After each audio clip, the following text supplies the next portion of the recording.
Fully embracing the beauty of a raw and unrefined aesthetic, Pagoda House is designed to be a discreet haven, nestled in the heart of suburban Nugegoda. We sat down with renowned architect Chinthaka Wickramage to gain an insight into how he transformed this architecturally challenging plot of land into a naturally lit and well-ventilated space, enveloped in greenery with a warm and welcoming interior.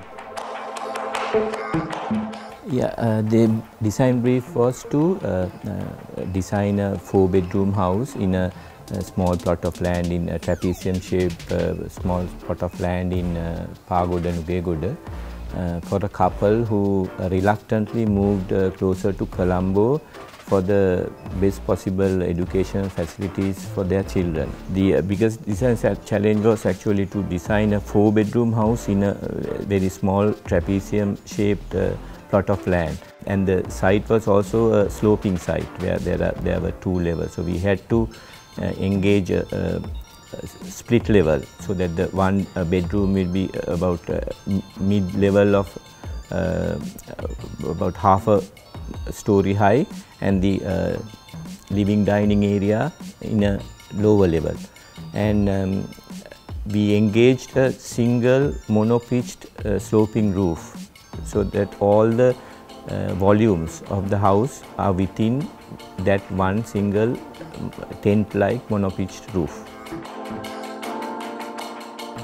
The inspiration for the house was the incompleteness and shock contrast. We wanted to create a building, a house of cement bricks with glass, aluminium frames, timber skeletal roof framework, so that there's a shock contrast between the textural quality of the cement brick and the crispness of glass and aluminium frames.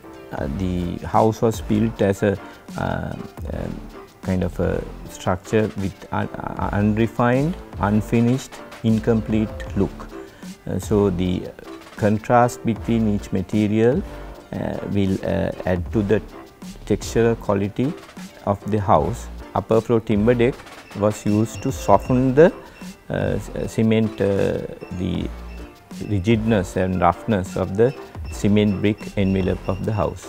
The house has a front garden and a rear garden, so there were a lot of openings were used to induce cross ventilation between these 2 gardens, and also the thin section of the house facilitated cross ventilation. The clients were staying in the outstations of Colombo, and they were like mainly living in very rural areas, and they kind of wanted to have a lot of greenery around their house, and also to induce urban wildlife into the house, such as squirrels, birds. So we root ball replanted small fruit bearing trees such as dam, madam,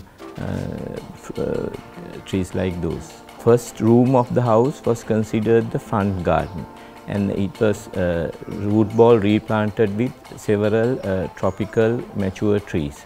Beyond that, again another rear garden was created with root ball replanted mature trees. This is the kind of as a residential project I have used clay bricks, and for this project I selected to use cement bricks as a material, unique material, where I have used previously in vocational schools as well, but this is like a experiment for me to do a house in cement bricks, and the use of materials and the contrast between each material was I think carried out to a certain extent in the project.